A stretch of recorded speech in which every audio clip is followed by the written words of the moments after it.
Continuamos, tercer y último bloque de salud y bienestar, y ahora vamos a estar hablando un tema que es auge y que les preocupa a muchas familias, como lo es la pubertad precoz, cuando los cambios del cuerpo se adelantan. De todo esto y mucho más vamos a estar hablando con la doctora Mariana Vila.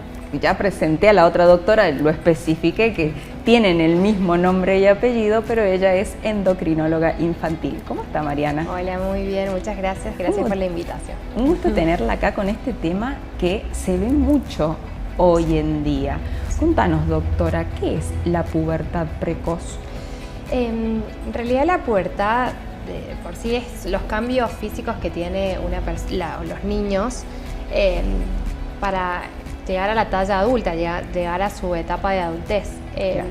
Nosotros vemos cambios, por ejemplo, en las niñas a partir de los 9 años, y cuando decimos cambios es aumento del tamaño del volumen de las mamas, aumento de ese vello pubiano, vello genital. A las niñas se les suele ver aumento de la talla, y lo mismo pasa con los varones, o sea, primero el aumento de la talla, el cambio de la voz, el aumento del vello en las zonas de las axilas y genitales también. Y en los varones también se ve el aumento del volumen testicular, que eso por supuesto lo evaluamos en las consultas pediátricas y en endocrinología infantil. Bien. Pero la pubertad precoz, como la palabra te lo dice, es como un adelanto de... Eso sería la pubertad que tiene cada persona para transitar su desarrollo. Claro. Ahora vamos a la pubertad precoz, que este tema, está muy en auge, muy consultado hoy en día. Sí, tal cual. La pubertad precoz es cuando tenemos estos cambios que te decía de las niñas y los varones, sí, pero antes del tiempo que tiene que ser, antes de esa edad. Cuando lo vemos, por ejemplo, en las niñas antes de los 9 años y en los varones antes de los 11 años. Bien. A eso llamamos pubertad precoz. Bien. ¿Y estos cambios son notorios por los cambios físicos o hay otras señales para verlos? Mira, la realidad es que muchas veces estos pacientes a nosotros, o sea, los endocrinólogos infantiles, nos llegan derivados por los pediatras, porque hacen la consulta con el pediatra. Bien. Y ellos son los que evalúan mucho los caracteres sexuales, digamos, los cambios físicos, y nos los derivan.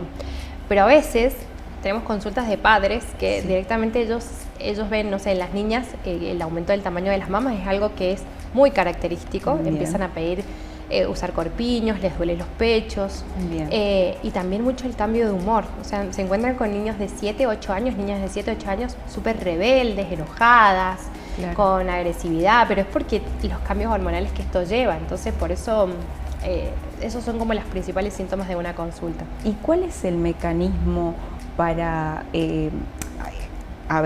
que produce esta patología, ¿no? ¿Cuál es el mecanismo? Es re linda esa pregunta, porque en realidad es difícil un poco de entender, porque nosotros, actualmente no hay como una causa en sí que lo provoca, ¿viste? Sí. Pero nosotros tenemos una glándula en la cabecita que produce hormonas. Estas hormonas, produce un montón de hormonas tiroideas, hormona de crecimiento, las hormonas sexuales, todas estas hormonas.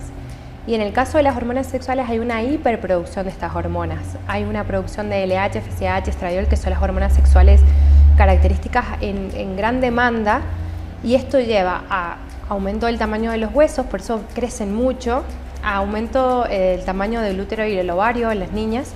Bien. Y el aumento del tamaño testicular en los varones. Bien. Pero en sí más o menos es así, una hiperproducción de hormonas sexuales desde la cabeza, desde la glándula que está en la cabeza. Entonces, hay varias cosas que los puede llegar a producir. ¿Cuáles son esos factores que pueden influir en la aparición? Primeramente, lo que más influye, siempre que pasan estas cosas hay que descartar si hay algo, alguna causa en cerebro que produzca esto. Bien. Que es muy poco frecuente, pero siempre hay que descartarlo, por supuesto. Y otra de las cosas que se ven es mucho los disruptores endocrinos. Que los disruptores son como, yo les explico así a los pacientes, pero son como productos que son similar a hormonas, que son parecidos a las hormonas, que en el cuerpo trabajan como si fueran hormonas, y entonces el cerebro detecta que hay esta producción de hormonas extras, Sí. que usan unos transportadores que son los mismos de las hormonas, que son como unos autitos, les digo yo a mis pacientes. Bien. Sí, para entenderlo, porque si lo hablamos Sí. en forma médica, ¿no? Sí. A veces la persona, el papá o el niño mucho menos, Sí. no lo puede lograr entender. Tal cual, es así. Es, Y ellos es un tienen que tema, saber claro, todo. y lo tienen que Sí, saber obvio, porque es les su está patología. ocurriendo a ellos. Sí, tal cual. Entonces, estos disruptores usan los mismos autitos que las hormonas sexuales. El cerebro detecta que están las hormonas sexuales, pero que no están llegando al lugar que tienen que llegar, entonces producen más cantidad. Y Bien. llegan a competir los disruptores con las hormonas sexuales. Entonces, hay un montón de hormonas sexuales, por eso se produce todos esos estímulos. Bien. Y, a ver, saliendo un poco, las pantallas, Sí. ¿influyen en esto? Sí, muchísimo. Sabes que no está en estudio, realmente se está estudiando Sí. un montón. Pero en la época de la pubertad, de la pandemia, la pubertad precoz fue uno de los diagnósticos con más auge. Porque claramente estaban los niños encerrados en casa, era mucho más fácil estar en la pantalla, claro.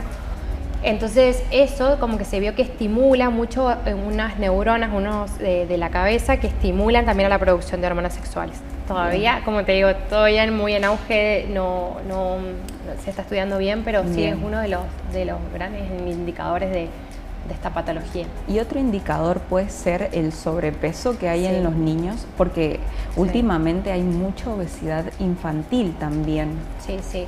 Vos sabés que uno de los cambios que tenemos en la pubertad es que los chicos suelen tener más hambre, más ansiedad. Sí. Entonces estas pacientes que se acercan con este diagnóstico suelen tener sobrepeso, obesidad, que viene medio predispuesto por estos síntomas, Sí. pero también vienen mucho de la mano que la obesidad predispone muchísimo a patologías como la pubertad precoz, bueno, y otras más, pero sí predispone muchísimo. ¿Y alguna otra patología? No sé, se me ocurre la diabetes o alguna también. Sí, también. Sí. Sí.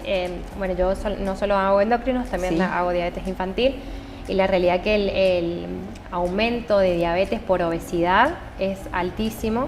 Que yo por ahí, cuando los veo a mis pacientes, les digo, por favor, nos cuidemos porque realmente Tan ya pequeños, se ve, tan se ve pequeños. mucho uso de insulina quizás en pacientes que por ahí con un cambio de hábito, actividad deportiva, mejoran muchísimo. Claro, muchísimo. mejorando su calidad de vida podrían estar sin ese pinchazo todos los Sí. días, como a ver es quien se coloca la Claro, insulina como la día a diabetes día, ¿no? tipo 1 que ya tiene un gen y ya está predispuesto a esto y bueno, y lo tiene que aceptar así. Exacto.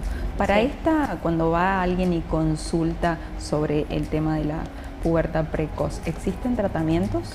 Sí, existen tratamientos. Usamos una hormona, digamos, que lo que hace es como inhibir la producción de hormonas sexuales. Este tratamiento tiene un tiempo, aproximadamente 2 años. Lamentablemente todavía es intramuscular. Y bueno, y es como que nosotros, yo les explico, como que congelamos un poco, frenamos esta producción de hormonas hasta Bien. que el paciente tenga la edad de poder seguir su ciclo y poder llegar a su pubertad tranquilo. Bien. Y para ir cerrando, ¿no? Sí. Este tema que es muy importante para nuestros niños, porque son ellos quienes los sufren. ¿Cómo podemos desde casa ayudar a disminuir los riesgos para no llegar a esto, o si llegamos, para luego ir y consultar?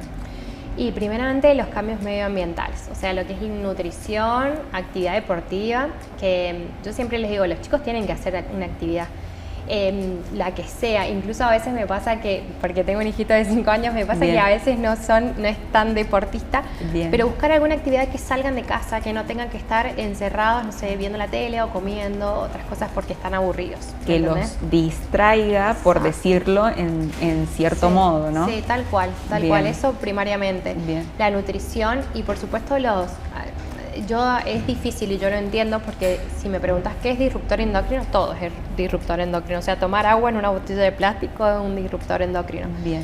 Pero disminuir lo que son esas cosas, esos disruptores que predisponen más en algunos pacientes que otros y que son, por ejemplo, el uso de pinturitas, maquillaje, pinturas de las uñas para las niñas, eso disminuirlo porque yo sé que hay niñas muy coquetas o mamás muy coquetas, pero hay que bajar un poco eso, o sea, los niños que no se maquillen, bueno, y disminuir, por ejemplo, no calentar recipientes de plástico en el microondas. Tratar de disminuir el consumo, como te dije, de la nutrición de los ultraprocesados, porque casi todos tienen disruptores. Con respecto a eso, te hago una consulta, estamos cerrando, pero bueno, surgen los ultraprocesados. Cuando una nena o un varón tiene esta pubertad precoz, ¿pueden influir mucho más como en la aparición de acné, los famosos puntitos negros, como los llamamos, y todo eso? Sí, todo eso se ve mucho porque es muy hormonal esta patología. Entonces, todos esos disruptores, como te decía, predisponen un montón.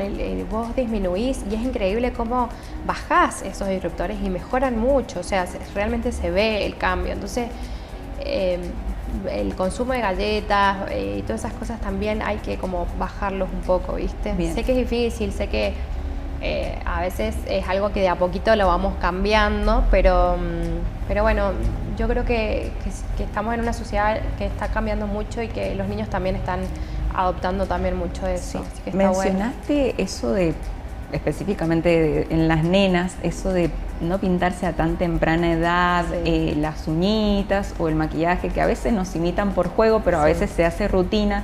Yo voy a contar algo personal, pero yo tengo una hermanita pequeña de 11 años y todavía eso no se lo hemos permitido, la pintura en las uñas y demás. Hablando de este tema y ahora conociéndolo más, es bueno entonces, más allá de lo que es la sociedad y demás, estábamos haciendo bien y ahora lo estoy entendiendo por otro lado, y qué importante es saberlo, que en algo que pensamos que es bueno, no, porque se va a ver coqueta o porque no, influye mucho más. Muchísimo, sí, la verdad que sí, como vos decís, yo cuando se los digo en la consulta se enojan, pero es parte de enseñarles, y de que lamentablemente son pacientes que están más predispuestos a estos disruptores, porque quizás, no sé, madres que me dicen, mi hija se pintó toda la vida y nunca le pasó esto. Sí, pero esta otra hija sí está más predispuesta. Claro. Entonces, por eso hay que bajarlo. También que los padres tomen conciencia en que no todos los hijos van a ser iguales. Tal cual.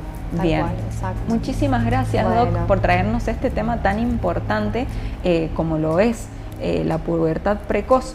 Cualquier cosa, quien esté atravesando con algún hijo, algún sobrino, algún nieto y vean que está teniendo esta patología, ¿dónde pueden encontrarte para consultar? Bien, bueno, yo me encuentro trabajando en la clínica Enfant y en la clínica, la pediátrica 020. 020. Muy bien, y ahí están los contactos en la pantalla. Muchísimas gracias, doctora. Gracias. Hemos llegado al final, hoy hemos tenido de todo, hemos reflexionado, hemos hecho ejercicios en nuestra sección de Fitness Flash, también hemos visto la salud venosa y la circulación, esto tan importante como lo es la pubertad precoz. Un programa completísimo. Les recuerdo nuestras plataformas antes de irme: canal de YouTube Salud y Bienestar .warptv, ahí pueden visualizar si se perdieron algún programa de algún especialista que no llegaron a verlo. También les voy a recordar que se repite en la tarde nuestro programa, así que pueden encontrarlo por ambas partes. Pueden seguirnos vía Instagram como Salud y Bienestar .warptv o enviar un mensajito al 264-417-1517 si quieren opinar, sugerir o quieren que tratemos algún tema en específico. Muchísimas gracias por acompañarme en el día de hoy. Será hasta mañana. Chau, chau.